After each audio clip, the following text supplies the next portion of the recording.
Hello friends and welcome back to lesson number 8. This is the sixth video of this lesson and we are studying food processing in India. So until now friends, we have studied about the food processing sector in India, how it is important for rural development, for generating non-farm employment in our country.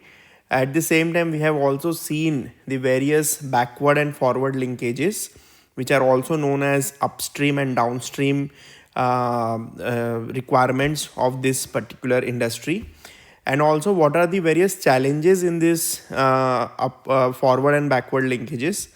We have also looked at some of the policies and government schemes to support this sector and also to help with the various constraints in the upstream and downstream segments. In this particular video friends, we will pay attention to how small processing units in rural areas help the rural economy, what is its need, because this is a topic which is frequently asked in the examination. As you know that almost two-thirds of our population still lives in villages. So it is important that the rural economy develops, and food processing is a sunrise sector. It is a promising sector by which a lot of non-farm employment can be generated in the rural areas. Value addition can be done. So we will study what is its importance for the rural areas especially. So let us focus on this topic here, small processing units in rural areas. Okay. So first of all, need for value addition. Okay, rural value addition. So India's agricultural sector employs almost 45% of our workforce, but contributes only 15% to GDP, indicating low productivity and income.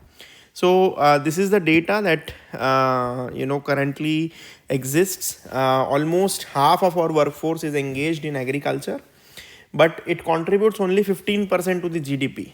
Okay, so basically this means that although almost half of our people are working in agricultural sector, but the national income that they contribute is only 15%.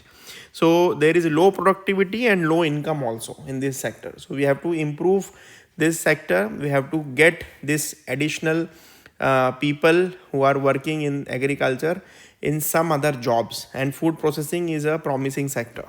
So small processing units convert raw produce into value added products. Example, tomatoes into sauces, spices into powders, increasing farmer incomes, right? Raw turmeric is sold at 50 rupees per kg, for example, but turmeric powder is sold at 200 rupees per kg.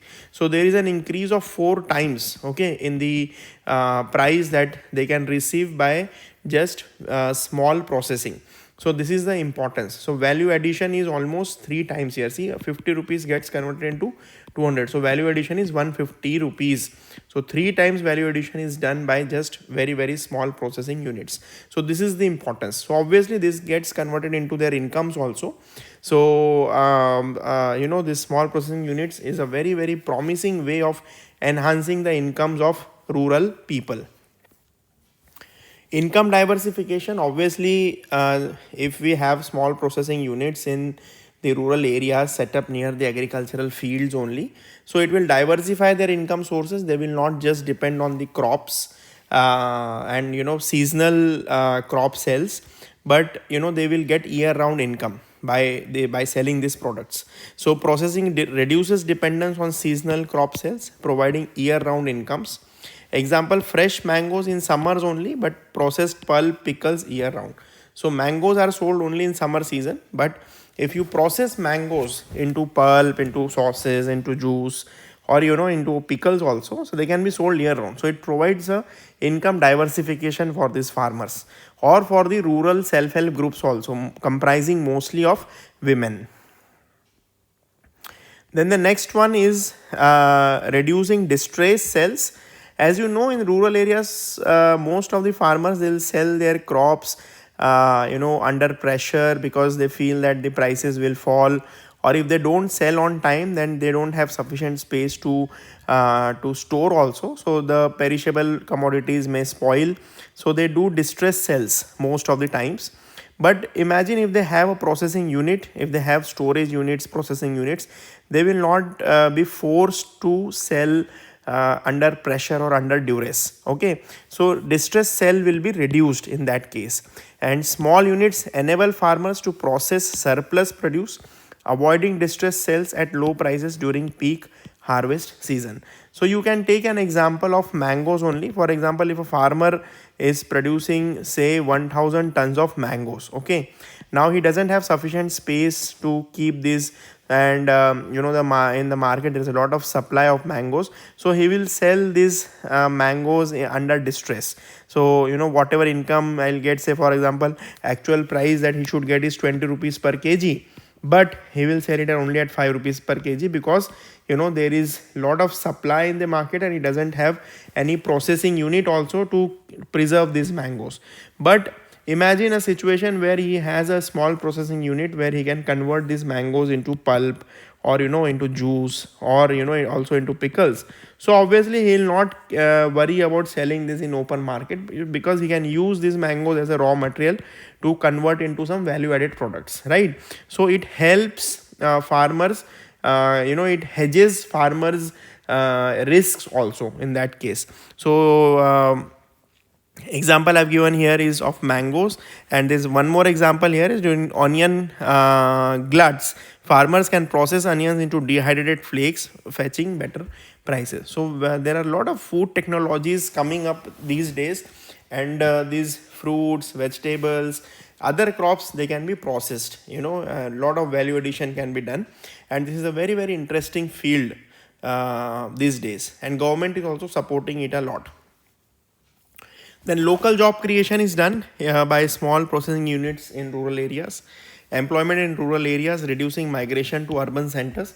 So if these rural people, they have small processing units in their villages, obviously they will not migrate to urban areas. They can work there, they can have better incomes there itself. Pickle making unit can easily employ 5 to 10 people, mostly women, boosting local economies. Okay, this is an example. In July 2025, Ministry of Food Processing Industries reported that small processing units under PMFME scheme have created 5 lakh rural jobs since 2020. So, this is the success of this particular scheme of government encouraging this sector. Okay, so PMFME scheme, we have seen this in the last videos. This is Pradhan Mantri Formalization of Micro Food Processing Enterprises, and under these loans are given to these small processing units, and they can generate jobs also. So 5 lakh jobs since 2020 have been generated because of this. Then examples of small processing units, what are these? Practically speaking, what are these examples that also we should look at? So the first example is of solar dryers for spices and fruits. The unit cost is 1 to 2 lakh. Example, a solar dryer unit in Rajasthan processes 100 kg of chili Delhi, generating 50,000 monthly revenue. Okay, so this is an example. This case studies I have given only for you to mention these in your answers whenever any question comes on importance of small processing units in rural areas. So these are the real life examples that you can quote, which will make your answers rich and will fetch you more marks. Then the mini rice or dal mills investment is about 5 to 10 lakhs. This mini dal mill in Bihar processes about 1 ton of pulses daily, employing 10 people in one unit. Okay, so again, very very good example of small processing unit. Oil expellers, it extracts oil from mustard, groundnut or coconut. It caters to local and niche markets. Example, mustard oil units in UP earns 1 lakh monthly by supplying to local markets. And these days, a lot of cold pressed oils are also being promoted in the market as a healthy oil. So that also that type of unit can also be put. Then dairy and paneer units, it leverages India's milk surplus. Example, a paneer unit in Punjab supported by PMFME employs 15 women and supplies to local restaurants. Pickle and spice packaging, it is often run by SHGs. Example, a women's SHG in Tamil Nadu produces 500 kg of pickles monthly, sold via e-commerce platform. So again, a real life example, and everything comes under this small processing units in rural areas. Cost effectiveness is another benefit. There is low capital expenditure. As we know that most of these small processing units, their cost is from 2 to 20 lakhs. Affordable for SHGs, FPOs and individual entrepreneurs. Basically, a lot of this can be supported by the loans also. There are a lot of loans to support micro enterprises, Mudra Yojana, then PMFME. There are many other schemes. So, and this can be through the private capital also. So, because of this low expenditure, it can be put in large numbers in rural areas by small farmers also, by SHGs, FPOs also. Then there's a quick payback, units linked to high demand products. Example, banana chips recover cost within 1 to 2 years. Okay, so there is a quick payback also. Subsidies are also given. So PMFME scheme provides a 35% subsidy up to rupees 10 lakh and credit linked loans reducing financial burdens. So these are the supports which the government give. Then the next one is marketing. FPO aggregation. So how to market, because you can put a unit in rural area, but marketing is a major thing. If you can market your product by doing good branding and packaging, then obviously it will capture more market. So how it can be done? FPO aggregation. FPO is farmer producer organizations. So aggregate produce and process products, enabling small units to access larger markets. An FPO in Gujarat aggregates turmeric powder from 50 micro units, supplying to supermarkets. So what they do is they aggregate products from different small units. For example, in a village which has turmeric agriculture, the crop is turmeric, and there are 50 farmers who have put these micro units. So all of them will process the same turmeric, because in a village assume that the variety of turmeric produced is the same. So they'll produce the same turmeric powder, but they don't have any common branding as such. So this FPO can do the common branding and they can capture larger markets through supermarkets. Okay, so this branding support can be done. Then ODOP branding is also given, promotes region specific products, enhancing market visibility. Example, Varanasi's banana chips are branded under ODOP, sold in domestic and export markets. Then there is another kind of marketing called Akanksha under the Niti Aayog aspirational district program and aspirational block program also. So this Akanksha is also for branding of such local products only. Then ONDC platform, we know this is a local platform, open network for digital commerce. This is basically for small sellers to sell their products online. This is just like Amazon for the small sellers. A spice unit in Kerala sells cardamom powder on ONDC, reaching customers in USA also. So this is a success story again. What are the various challenges? Quality compliance. FSSAI standards due to lack of testing facilities and awareness. So obviously if you are producing any food product, you need to comply by the FSSAI standards so that it is safe for consumption.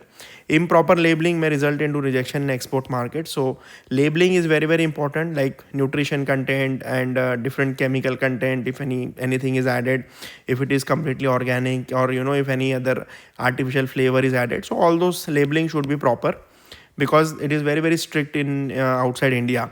So we have to do proper labeling also, and proper test certificates should also be there, that this is laboratory tested and these certificates are attached.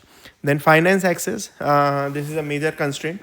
This limited collateral and complex loan process hinder access to credit, although there are a lot of schemes like Mudra Yojana and PMFME, but still people face practical difficulties to apply and get these loans, and reliance on money lenders which increases cost. Then cold chain gaps, it affects perishable products like dairy and fruits. Example, a paneer unit in rural UP faces spoilage due to inadequate cold storage. So storage is also very, very important depending on the product. Market access, again I have told you that this can be done through FPOs, through various branding mechanisms. So lack of branding and distribution networks to compete with large brands. Example, local spice unit struggles to compete with branded masalas like MDH or Everest. Okay, so obviously they will face problem, because these big companies like MDH, Everest, they can hire Bollywood celebrities, big people to do their branding and advertisements, but the small masala units, obviously they cannot do it. So they face this problem, and obviously they have to have other strategies to market their products.